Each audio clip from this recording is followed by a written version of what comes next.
Moscow থেকে Europe পর্যন্ত কাঁপন ধরানো এক নীরব যুদ্ধ এখনো শুরুই হয়নি, যার ডিরেক্টর ভ্লাদিমির পুতিন।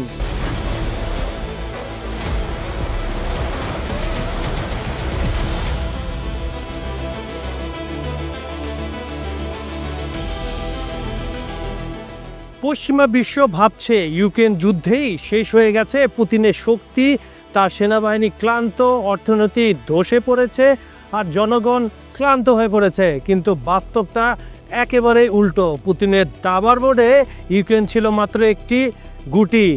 পুরো খেলা নয়, আসল খেলা এখনো বাকি।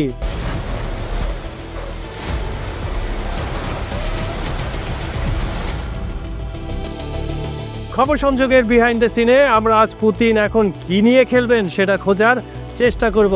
আশা করি আপনারা আমাদের সঙ্গে পুরোটা সময় থাকবেন। রাশিয়ার প্রেসিডেন্ট যুদ্ধ শুরু করেছিলেন কেবল সামরিক বিজয়ের জন্য নয়, বরং পশ্চিমা জোটের মানসিক ভারসাম্য ভাঙার জন্য। এখন তার পরবর্তী পর্যায় শুরু হচ্ছে অর্থনৈতিক ও জ্বালানি নির্ভরতার চেইন দিয়ে ইউরোপকে বন্দী করার। যদি উদাহরণ আপনি দেখতে চান দর্শক, তাহলে দেখুন জ্বালানি সংকট আবারও সামনে টেনে আনছে মস্কো। গ্যাসের দাম অস্বাভাবিকভাবে ওঠানামা করছে, আর এর নিয়ন্ত্রণ কার হাতে বলুন তো দর্শক? জি, ঠিকই ধরেছেন, আমরা জানি তা ক্রেমলিনের হাতে। জার্মান, হাঙ্গেরি, স্লোভাকিয়া সবাই নীরবে রাশিয়ার দিকে তাকিয়ে আছে। পুতিন জানেন ট্যাঙ্ক দিয়ে নয়, গ্যাস পাইপলাইন দিয়ে ইউরোপের কোমর ভেঙে দেওয়া যায়। ওয়েগনার গ্রুপের কথা মনে আছে? জি, ওয়েগনার গ্রুপের আফ্রিকা অভিযান, সিরিয়ায় পুনর্গঠন, ইরানের সঙ্গে কৌশলগত চুক্তি সবকিছুই এক মহা নেটওয়ার্কের অংশ ছিল।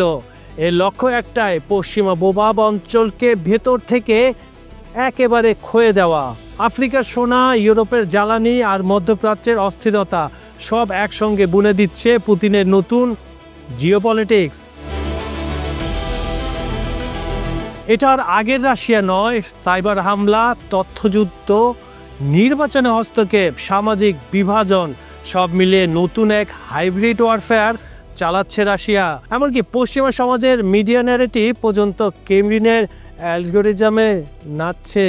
ইউরোপে ক্রমবর্ধমান দক্ষিণপন্থী দলগুলোর উত্থান, ন্যাটোতে মতবিরোধের বীজ বপন, মার্কিন রাজনীতিতে রুশ প্রভাবের ছায়া, সব মিলিয়ে এই যুদ্ধ বন্দুকের নয়, মস্তিষ্কের। 2026 সালের দিকে পুতিনের পরিকল্পনা খোলাসা হবে বলে আশঙ্কা করছেন পশ্চিমা গোয়েন্দারা। রাশিয়ার সামরিক বাজেট বেড়েছে 30%, নতুন প্রজন্মের ক্ষেপণাস্ত্র ব্যবস্থা ও সাবমেরিন মোতায়েন চলছে। সব কিছু নির্দেশ করছে রাশিয়া এখন প্রস্তুত নতুন এক কোল্ড ওয়ারের নেতৃত্ব দিতে।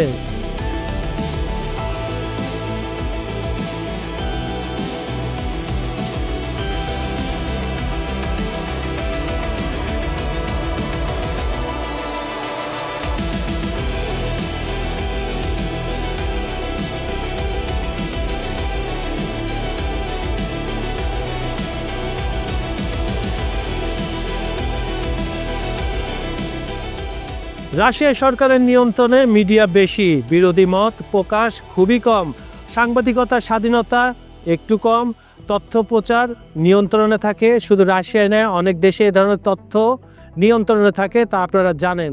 তাই তা জানা যায় তা প্রোপাগান্ডা, রাষ্ট্রীয় তথ্য সীমিত সত্তার ভিত্তিতে পশ্চিমারা জানতে পারে।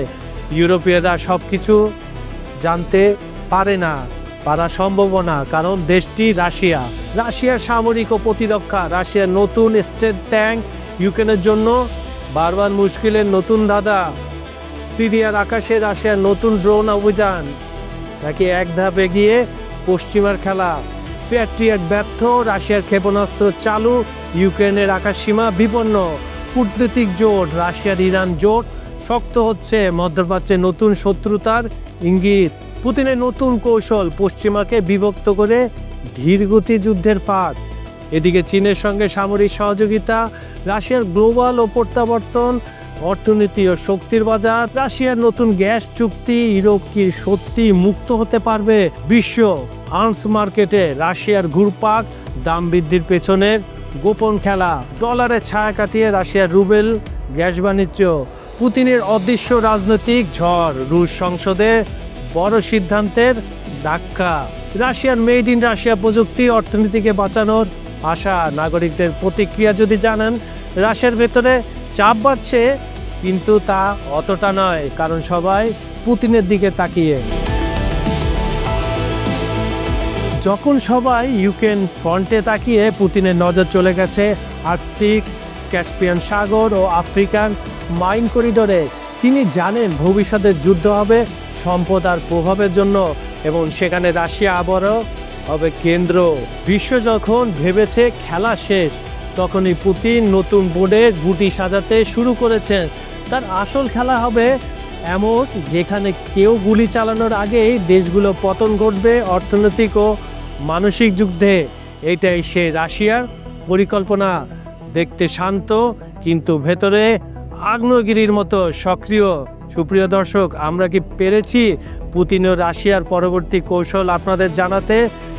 আমাদের ভিডিওগুলো লাইক, কমেন্ট ও শেয়ার করবেন। আমাদের চ্যানেলটি সাবস্ক্রাইব করুন। রাশিয়া সংক্রান্ত আমরা যে অনুষ্ঠানটি করছি, এটা আপনাদের ভালো লাগছে কিনা আমাদের জানাবেন।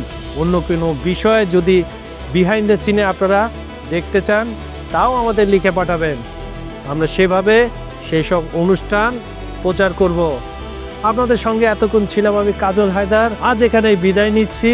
আপনারা সবাই ভালো থাকবেন। আগামীকাল আবার দেখা হবে একই সময় একই চ্যানেলে। ধন্যবাদ সবাইকে।